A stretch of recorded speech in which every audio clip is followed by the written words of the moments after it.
Nikita philosophy में PhD कर रही थी। उसे किताबें पढ़ने का इतना शौक था कि वो किताबों और कहानियों में ही अपनी दुनिया ढूंढती थी। निकिता जब ग्रेजुएशन में थी तो उसने एक किताब पढ़ी थी, वर्ड्स नॉट सेड। तब से ही उसे उस राइटर से एक अटैचमेंट सी हो गई थी। उसने राइटर का नाम पता करने की बहुत कोशिश की, पर कुछ पता ही नहीं चला। एक दिन वो अपनी फ्रेंड से कहती है, कितने दिन हो गए, आज तक मैं उस राइटर के बारे में कुछ पता नहीं लगा सकी। आज तक तो वही अटकी पड़ी है, किताबों की दुनिया को वहीं तक छोड़ दे बहन, कुछ नहीं रखा उसमें। फिर तो तुझे कुछ पता ही नहीं। उनकी हर ईयर एक बुक आती ही है जिसकी सिर्फ 20 कॉपीज ही बनती है और मैं सारी कॉपीज खरीद लेती हूँ। चल तुझे दिखाती हूँ। निकिता प्रिया को स्टोर रूम में लेकर जाती है। रूम बिल्कुल ठंडा। प्रिया को ऐसा महसूस होता है जैसे वो यहाँ पहले आ चुकी है। कुछ अजीब सा महसूस हो रहा है, मानो मुझे कोई अपनी ओर खींच रहा हो। कमरे में चारों तरफ गुफ अंधेरा। अपने फोन की फ्लैशलाइट ऑन कर निकिता फोन को चारों तरफ घुमाती है। हर तरफ बस उस अज्ञात राइटर की ही किताबें थी। सारी बुक्स को यहाँ छिपा कर रखती हूँ मैं, मेरे अलावा यहाँ कोई भी आता नहीं, इसीलिए इस बात की घर पर किसी को भनक तक नहीं है। ऐसा क्या होता है उनकी किताबों में कि तू इतनी दीवानी हो गई है उस राइटर की? निकिता वहीं अपने पास के सेफ से एक बुक उठाती है। उसकी धूल चटकती हुई उसका पहला पन्ना पढ़ना शुरू करती है। ठंडे बंद कमरे में टॉर्च की एक सीधी रोशनी के उजाले में वो दोनों मेरी लिखी किताबें पढ़ रही थी। तभी उसकी सहेली को अपने कंधे पर किसी का हाथ महसूस होता है। ओह ओह, क्या हुआ प्रिया, तू चीखी क्यों? मुझे ऐसा लगा किसी ने मेरे कंधे पर अपना हाथ रखा हो। निकिता रुक तो, मैं देखती हूँ। निकिता हर तरफ लाइट दिखाती है पर वहां पर कोई नहीं होता। देख तो, कहाँ कोई है यहाँ? छोड़, तू कहानी सुन। फिर उसे लगता है मानो एक भारी सा हाथ उसके सर को सहलाता है। क्या फालतू किताब है, बंद कर इसे, मैं घर जा रही हूँ। दोनों कमरे से बाहर आ जाते हैं।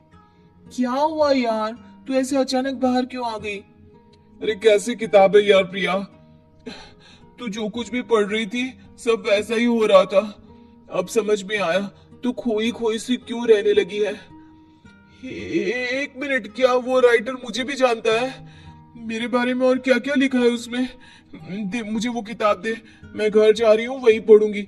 मुझे जानना है कि फिर मेरे साथ क्या होगा। निकिता के लाख मना करने के बाद भी प्रिया एक बुक लेकर चली जाती है और उसी दिन से उसका नंबर ऑफ आने लगता है। अगली सुबह निकिता को अपने घर के गेट पर ही वही बुक एक एनवलप में रैप्ड मिलता है। एक हफ्ते तक प्रिया की कोई खबर नहीं मिलती। निकिता किताब का पन्ना पलटती है जहां प्रिया के गायब होने के बाद टू बी कंटिन्यूड लिखा था। अब मैं नेक्स्ट पार्ट का वेट नहीं कर सकती। प्रिया मेरे कारण ही गुमशुदा हुई है, पर मैं क्या करूं? निकिता एनवलप में आए बुक को खोलती है जिसमें एक एड्रेस होता है, एक ऐसी जगह जिसका नाम गूगल पर भी मौजूद नहीं था। पर निकिता बस पकड़कर निकल पड़ती है। पालनखेत, पालनखेत। ये तो वही जगह है। मंजिल ने राही को ढूंढ ही लिया। निकिता जैसे ही बस से उतरती है बस गायब हो जाती है। लगता है ये बस मुझे यहाँ लाने के लिए ही आई थी। निकिता रोड से जंगल की ओर बढ़ती है। अंदर चलते हुए उसे एक खंडर दिखता है जिसके अंदर वो जाती है। अंदर उसे एक लड़का डायरी लिखते हुए दिखता है। अरे आ गई आप, आइए आइए। आप ही है वो राइटर? मुझे बताइए कहाँ है प्रिया? वहां देखो। निकिता देखती है कि दीवार पर प्रिया की तस्वीर लगी हुई है जिस पर हार चढ़ा हुआ है। प्रिया की फोटो के साथ वहां कई और लोगों की तस्वीरें भी थी। ये सब क्या है? मेरी कलम श्रापित है, मैं ना भी चाहूं तो भी ये चलेगी। जिस किसी का जिक्र ये करती है उसे मार कर ही दम लेती है। ये सिलसिला शुरू हुआ था जब मैं 16 साल का था। एक नदी के किनारे मुझे ये पेन मिली। मैं इसे अपने कबर्ड में रख कर भूल गया। फिर एक दिन अचानक कबर्ड से लाल रोशनी आई।